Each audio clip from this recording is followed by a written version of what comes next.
last ones are not part of those. This is as interesting to me as anything in church history. The second to the last and the third to the last chapter is like, whoa. And I think what's happening, I really do, I think the media has set us in such a way, until reading this and then verifying this over the years, I believe a lot of Christians, especially in the States, we really believe that Islam is the largest religion in the world, and that it's growing at such a rate that it's going to just completely take over the world. Realize we're winning this. And not necessarily in the States. In the States, we're kind of lagging behind a little bit. You saw that. And I verified some of those stats, and they're even greater than the book was saying now. So it's really exploding down in Latin America, really exploding down there. But we're on the winning side. And I think it's important for us to understand that. And what's crazy is we spend so much time fighting with each other over crazy things that we're not reaching the neighbors in the States for Christ. And secularization is coming in, just trying to limit our influence here. And we're taking a back seat so we don't offend anybody. And we used to be, Europe and the United States we saw it, we studied it. That used to be the Christian powerhouse. And we sent missionaries all the time. I remember as a little kid growing up, having this lady come back from my little town in Echo. And it was our doctor. We had a doctor back then. Before he died, it was our last doctor, and then town went down. Population got cut in half, 500 to 250 when he died. That was it. But this little town doctor, his sister was a missionary. And I remember as a little kid, she came to our church, our little Lutheran church. She was an evangelical missionary, but we decided to let her in since she was a local hometown girl, you know. And she had her headdress on, and she was from Pakistan. She had been in Pakistan for years. And she was over there just being a missionary. And I remember, again, we had another missionary come in, and our church was not very mission-oriented, but we had a gal from Africa come in. She was a black woman in our little town with all of her stuff on, looking like she was from Africa, and it was like, whoa, this is cool. That's about all I knew about missions. But what I did know, as I look back at this, back in the 50s, 40s, 60s, we were still sending missionaries out. We don't see as much as that going on. It's mostly short-term missions from here. And when I've talked with people from other countries, Sidski, you know that. In Bulgaria, they're praying for us. They're so concerned about the church in America that we have gotten lukewarm. And they said, you mean your midweek services aren't as big as your Sunday morning services? Why? I said, well, they have a life. Well, what do they do instead of coming together and worshiping Jesus? I said, well, some people like to watch TV. What? We will pray. It's amazing how lukewarm we have become as Christians, and things that we put ahead of the public proclamation that Jesus is God. And I'm here to tell you, we're a small little fellowship, and I love our small little fellowship. I'm loving it. I'm loving it. But I am here to tell you from personal experience that when our people, whoever our people are going to be, finally commit to this place, if this is full on a Thursday night, we will pull in neighbors because something's going on. We do. I saw it. You saw it. When the place is packed out and there's no room, there's standing room only, people are standing outside with their Bibles. We have to open the doors and people are standing out there with the Bibles to listen. People will actually stop in and what's going on here? They will. But as long as we stay lethargic, as long as we stay, I'm preaching to the choir. I mean, here you guys are on a Tuesday night, but you know what I'm saying. But as long as we put other things ahead of publicly proclaiming that Jesus is Lord, until we start living the life, what can we expect? What can we expect?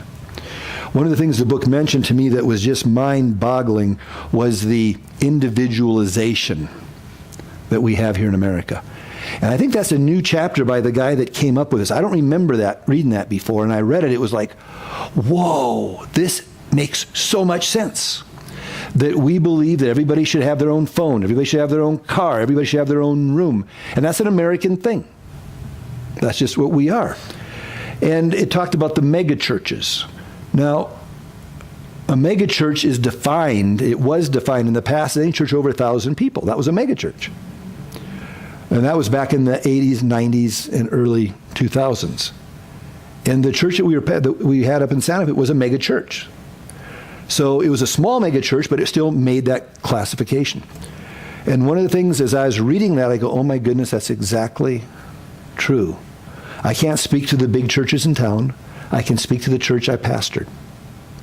And we fit that model like everything.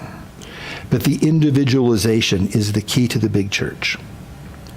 And the rest of it is just all window dressing, whether it's a certain kind of music, if it's a certain kind of pastor, if it's a certain kind of whatever. But that individualization, where you can be in a crowd of people and still be alone. And that's real comforting for way too many people in America. I don't have to answer to anybody. We hear it here all the time. I'm uncomfortable in this church. It's too small. What does that mean? It's too small.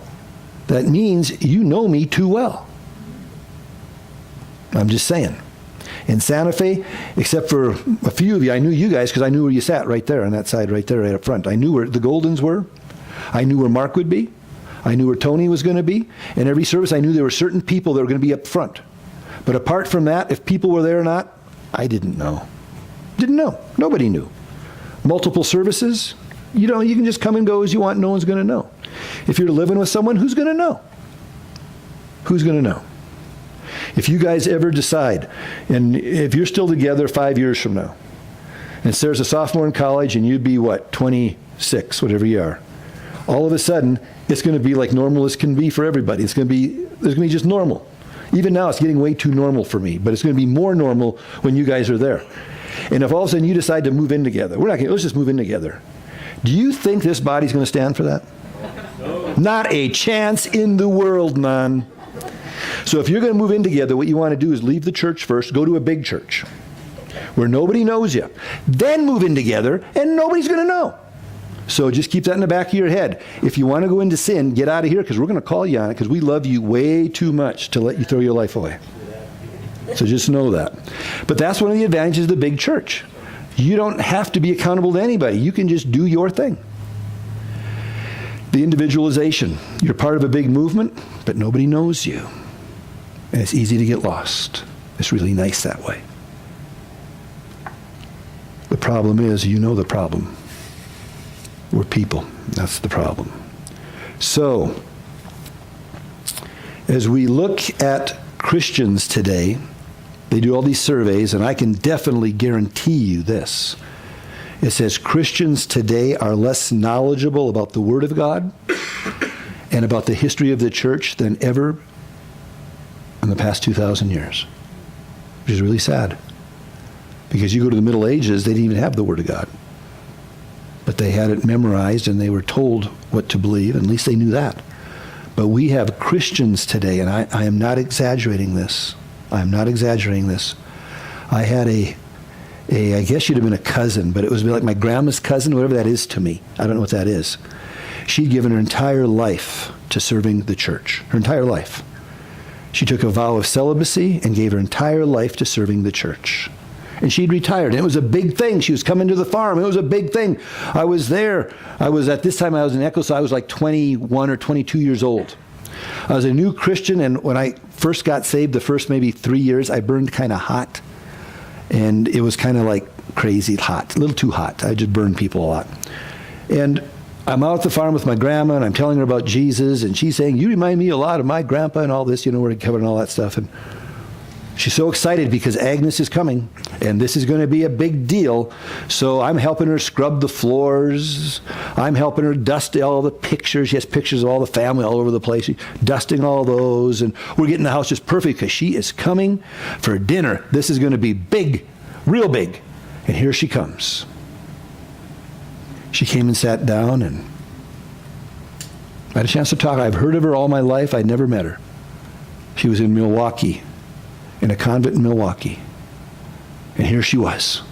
And I'm just excited to meet her. My grandma, I know my grandma believed with everything in her. If we took her out to the lake bed at the bottom of the land over there, we have a little kind of a lake. I know my grandma would believe with everything in her that Sister Agnes would walk on that water. I'm convinced of it. She was the closest thing we had to God personified in our family. She was the perfect woman. She'd given her entire life to serving. So I sat down with her and I said, well, I was burning hot, remember?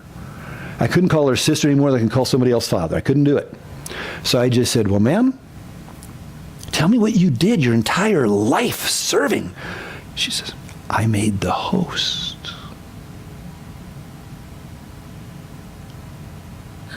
What that is, host? She says, the communion wafer. I did that. And she had a whisper in her voice. She was so excited about that. I said, for how long? For 64 years. They have a little manufacturing plant in Wisconsin, and she was part of that, and that's what she did.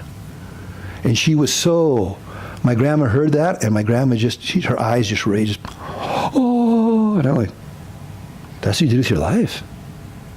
Did you get paid for that? I'm thinking, and I said, can I share something that happened in my life with you?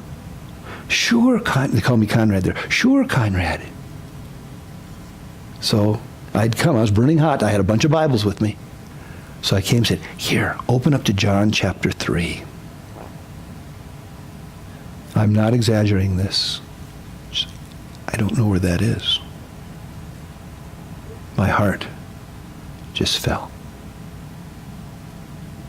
I showed it to her and read about Jesus, Nicodemus. I'd love to say she gave life to Christ. She didn't. I presented it to her. I'm sure I was hot. I'm sure I scalded her. I'm sure I burned her, cut off both of her ears, probably a couple arms by the time I was done. I mean, I took the sword of the Spirit, the Word, and I pulled a Peter with Malchus, when he cuts off the ear of the high priest. I was cutting off both ears and arm. I was flailing. Never talked to her again. I'm sure she stayed away from me. When she left, my grandma just looked at me. It's the only time my grandma ever looked at me like that. Like, how dare you do that? And I said, Grandma,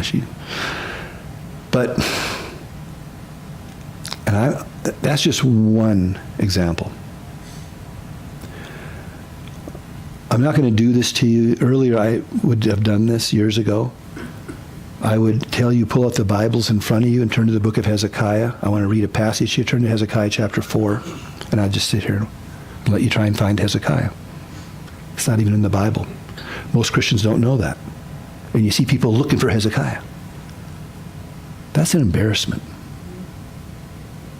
I mean, we have a little 10-year-old girl come up and recite the books of the New Testament forward and backward. It took her about a total of an hour. Granted, she's smart.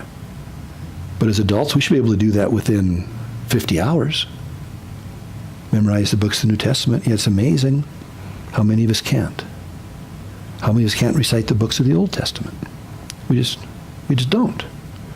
Now, this group is an exception because here you are in the middle of the week getting an education about the Word, the New Testament survey, about the history of the church. Here we are. So this group is like, well, it doesn't apply to you because here you are. But the overall, if we went across Albuquerque and said, how many of you profess to be Christians, turn to the book of Hezekiah, there'd be a lot of page flipping going on. A lot. Because we just don't know. We are very ignorant when it comes to the most important thing we've got, the Word of God. That's what we've got tangible right here, how we can know the Lord, and we don't even read it unless we have to. And we choose TV, we choose all kinds of things over learning the Word of God. And it's like,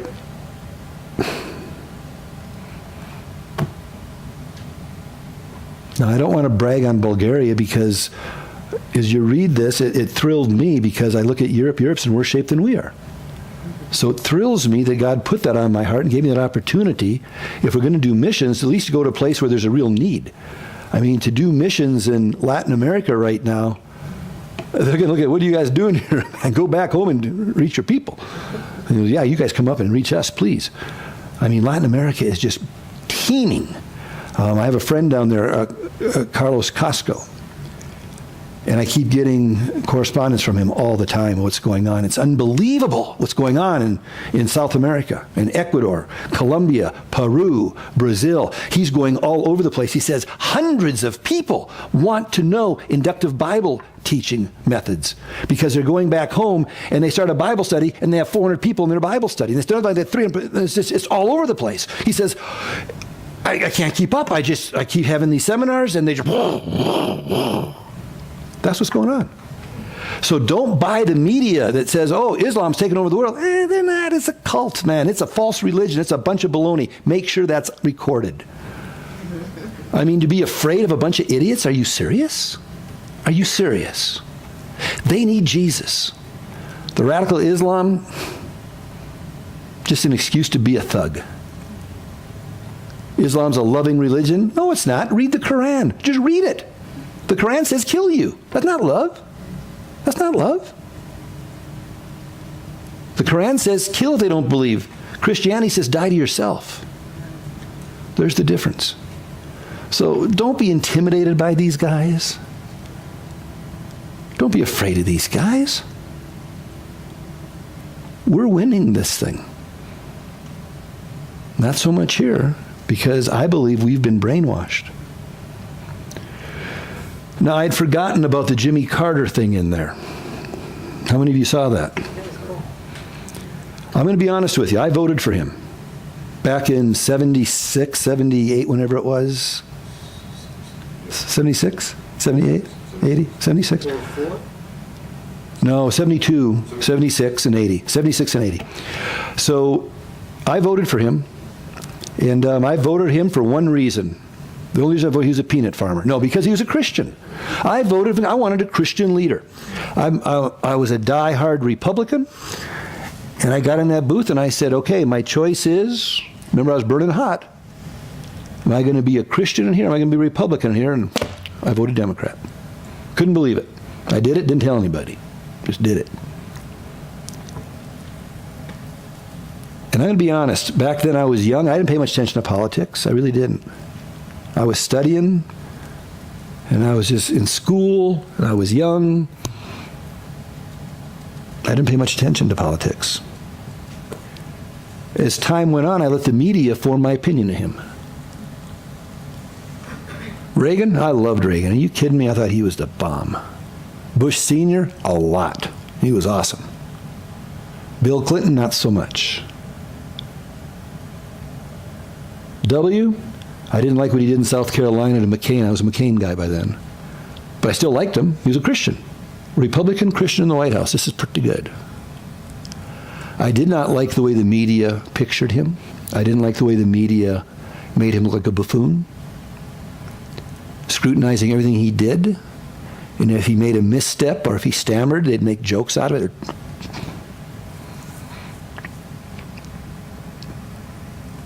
I didn't like that. But when I look back at Carter, do I agree with his policies? No, of course not. But I verified this. He did do this. He opened up the door for Christianity in China.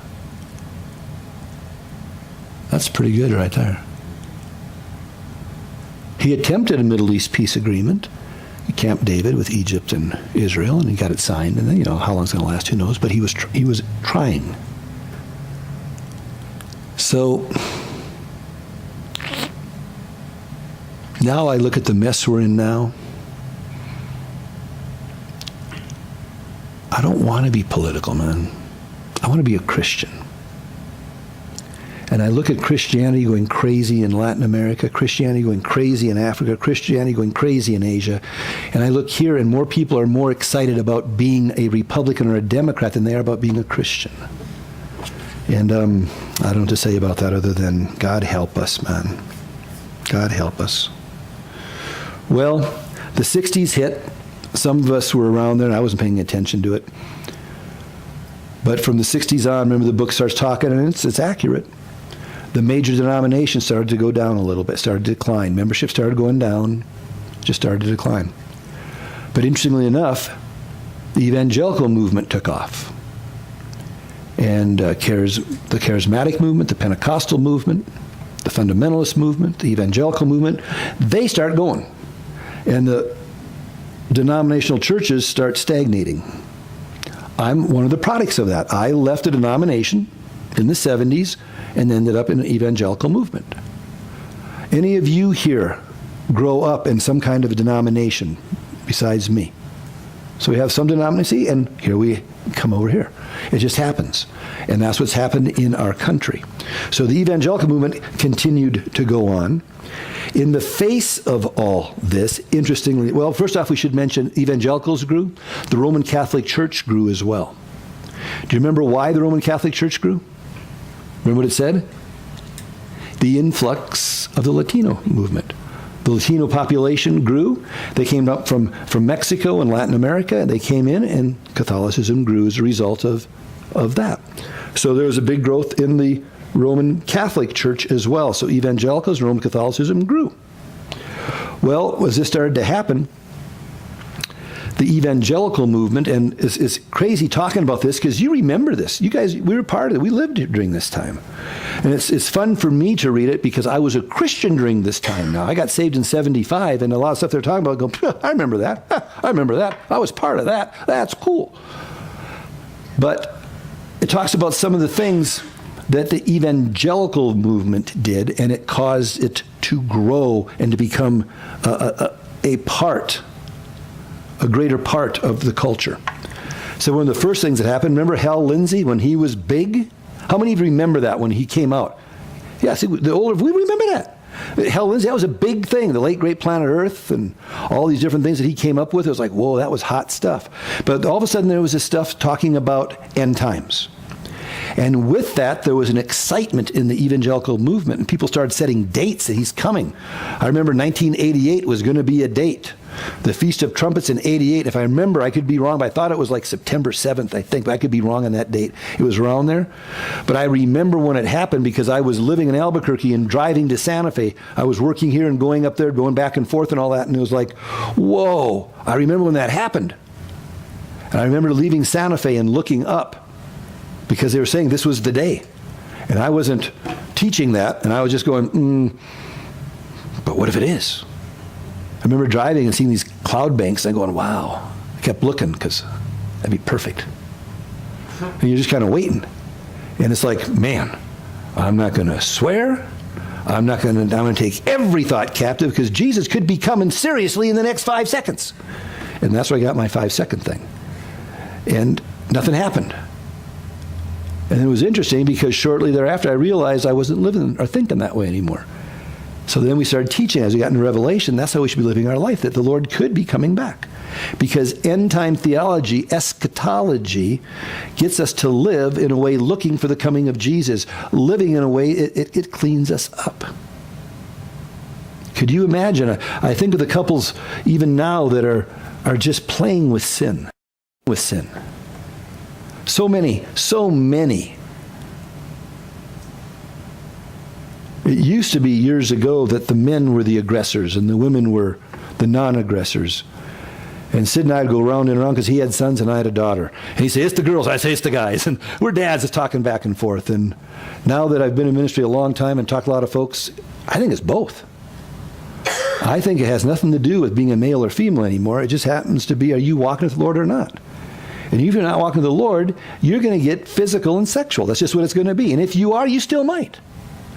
We've got to help our singles abstain from sexual immorality. We've got to help our marrieds from abstaining from sexual immorality. Because the culture says it's okay. It's okay. And I mean, it'll rob you. It'll rob you. It'll flat out rob you. End-time theology, eschatology, if we truly study it, will purify our walks. Because as we look, we realize, man, Jesus really could come back, huh? I don't want to be doing that, and here comes Jesus. That would not be cool. And it stops us from being stupid. It stops us from justifying our sin. For guys, it stops, well, I won't even go there. But it stops the nonsense.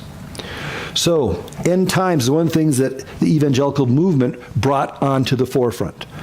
Another thing that came onto the forefront was Jerry Falwell, the book mentions, the moral majority, getting involved in politics, trying to legislate righteousness. And it didn't work, but it sure coalesced a strong group. And it helped a lot in the Reagan administration, having that strong group of Christians there. One of the things that I was always proud of, and I don't know why, but I was when Pastor Chuck told us that Ronald Reagan asked him to serve on his cabinet. That thrilled me. That just made me feel good for some reason. And he just smiled and he said, I told him, Mr. Reagan, thank you. It's an honor to be asked, but no, that's not what God's called me to do. So I'm not called to get involved in politics. And then he smiled and he looked at all, he says, besides, he says, fellas, I got my hands full just trying to keep track of all you guys. And he just smiled and off we went. But it wasn't, as he said, why settle for less than God's calling on your life? And in the history of the church, that's something we've got to remember. Martin Luther said your highest calling is whatever God has called you to do.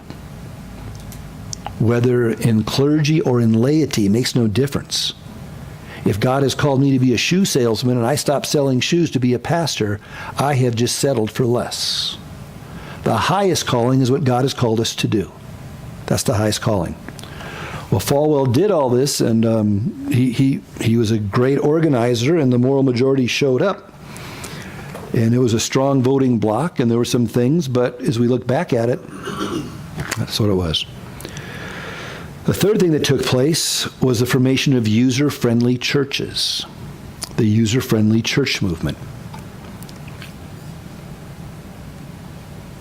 It's looking at what the sheep want to eat and feeding what they want.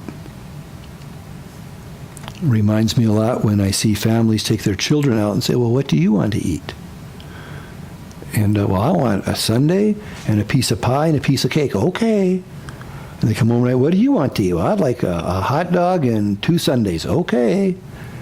And that's not what a spiritual shepherd is to do. You don't feed what the sheep want. You pray and seek God.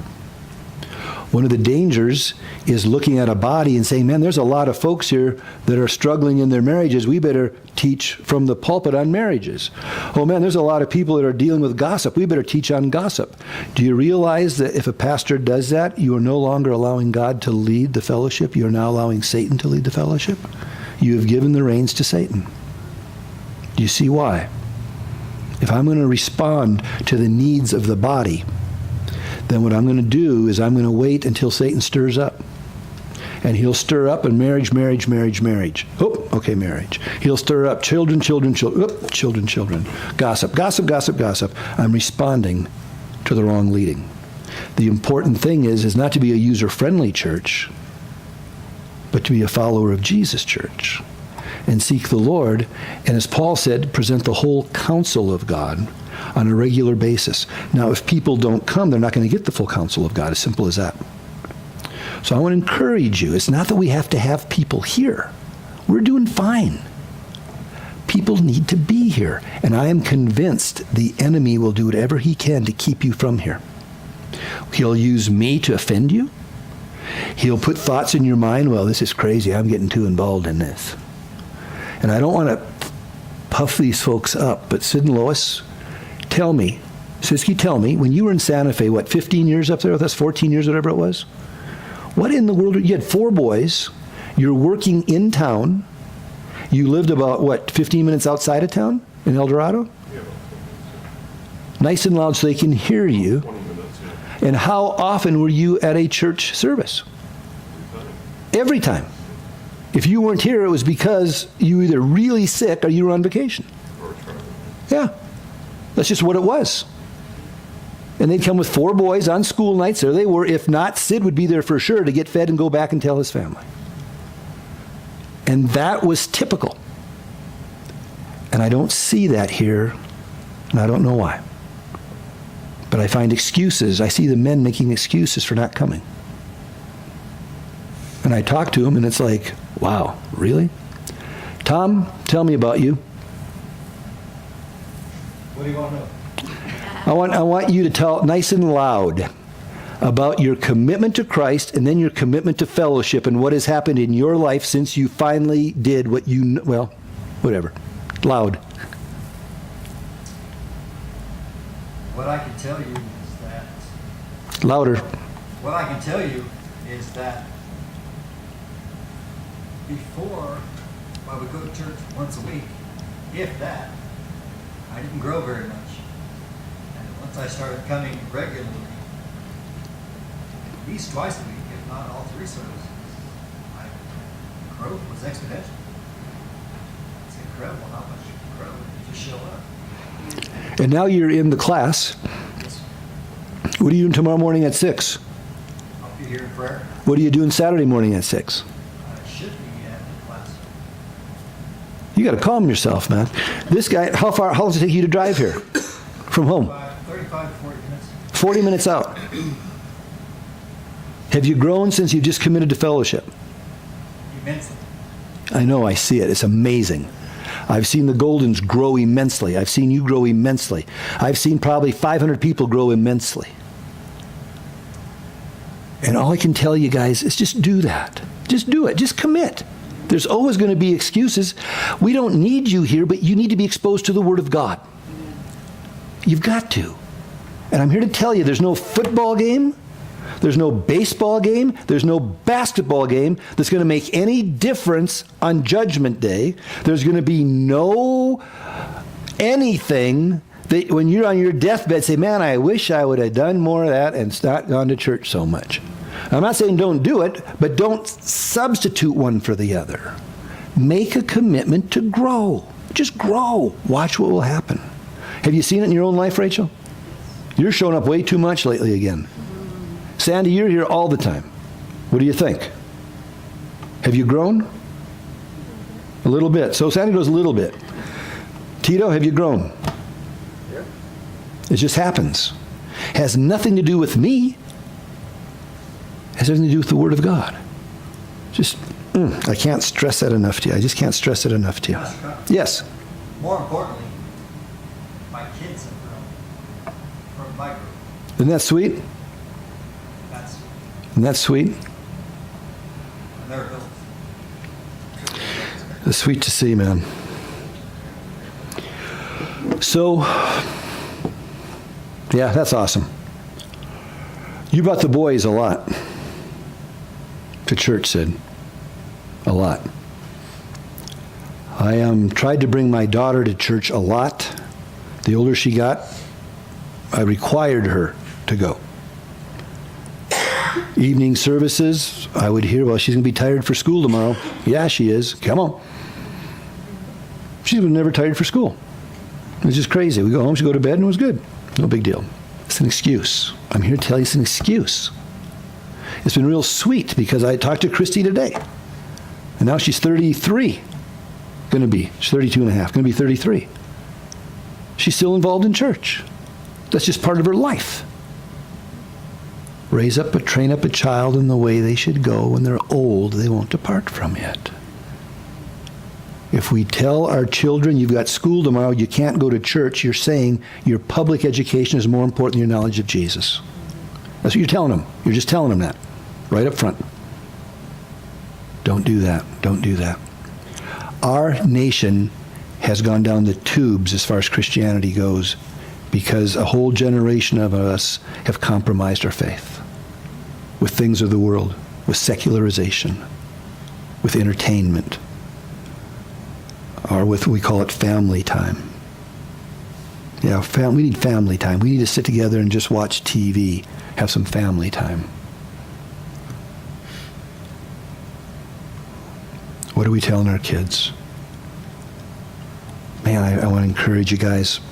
Tell other people, get them on fire again. This is so crazy. This is so crazy. Well, the MegaChurches, it talks about the MegaChurches. The MegaChurches, they have a name, usually not a church on their name.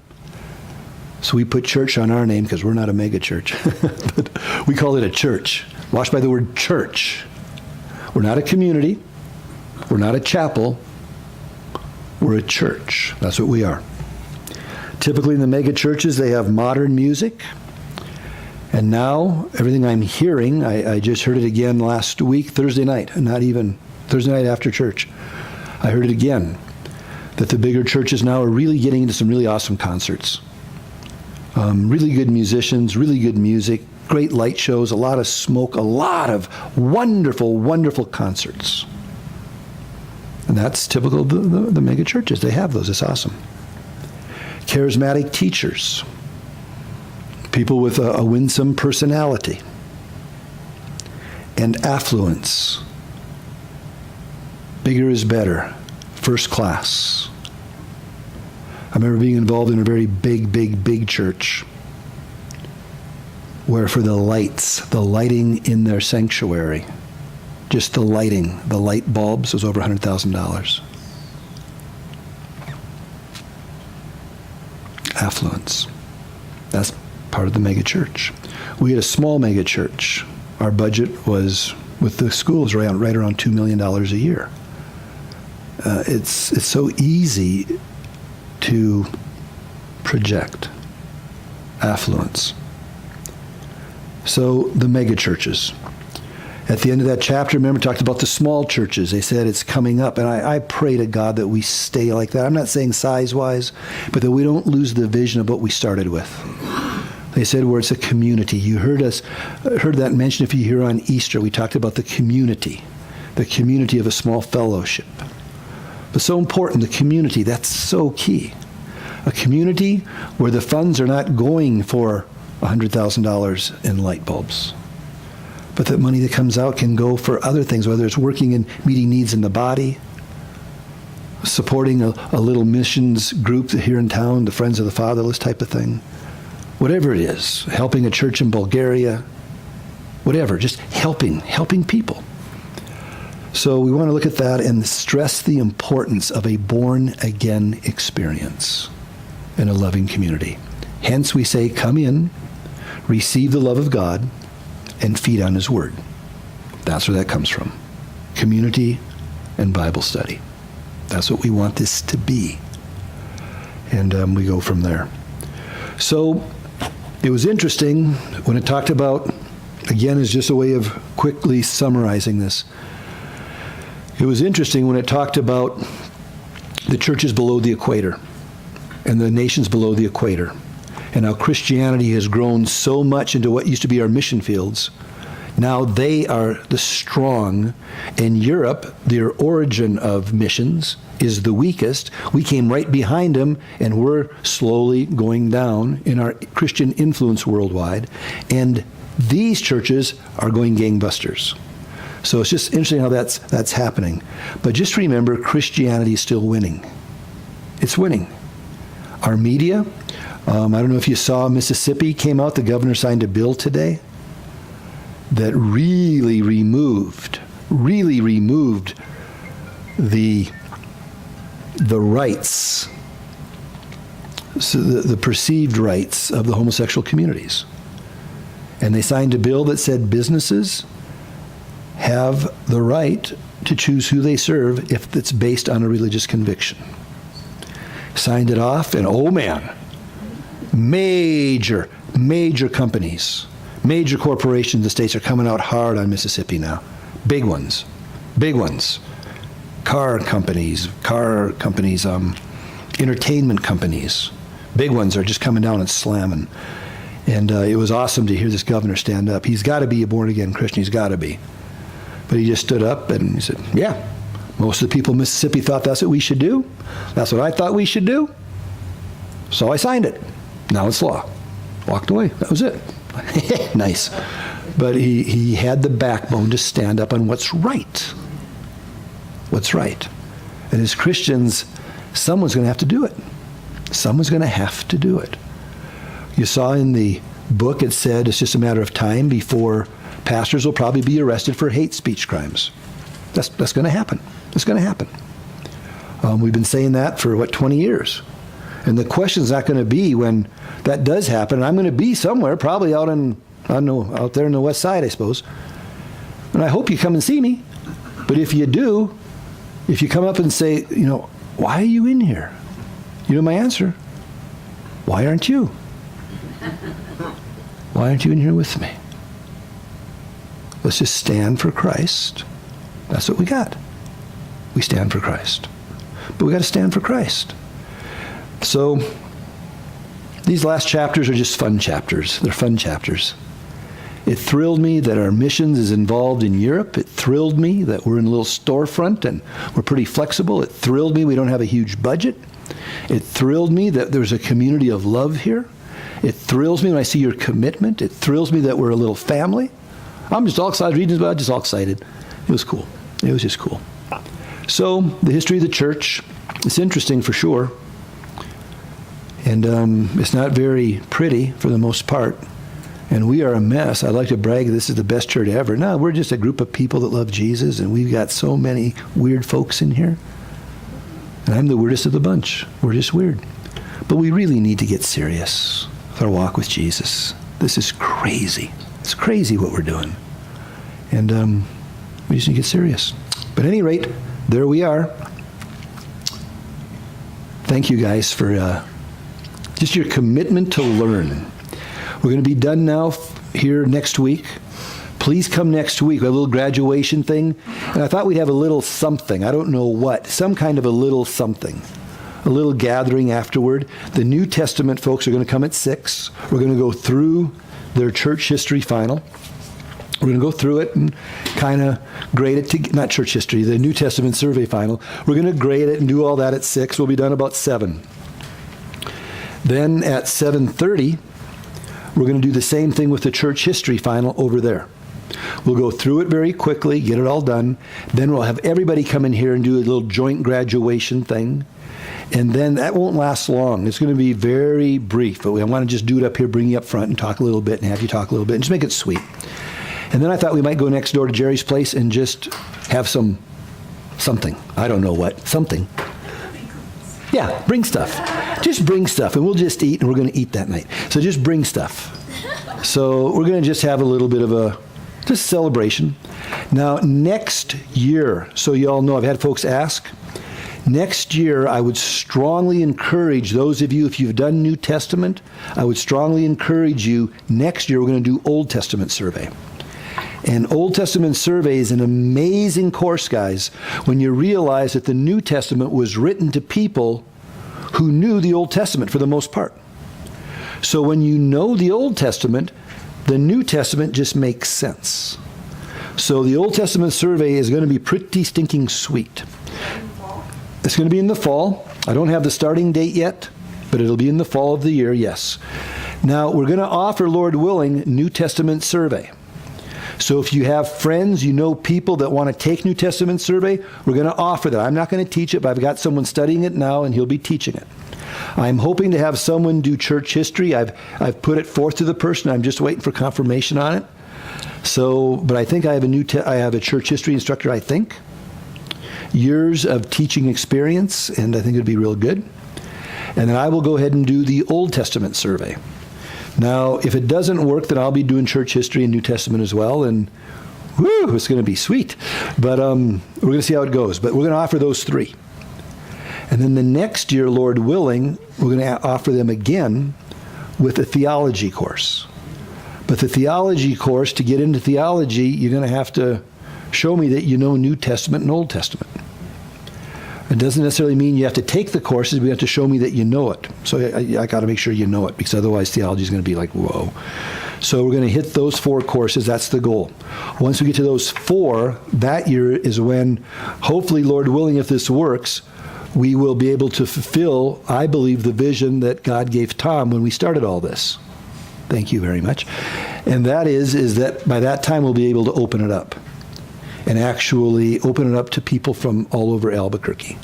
And we'll just let them know that these classes are being offered, and we'll have times and curriculums, and we'll be able to just open it up and just educate folks in what we should be knowing. And hopefully that's what we'll do. So that's kind of where we're going. So Old Testament survey, tell your friends about it. If they haven't taken New Testament, they can still jump in at Old. Old is a great place to start. So that would work. All right? Con, you said next year, you mean this fall? I mean this fall, thank you, yeah. Next school year. Yes, this fall, in the fall. All right.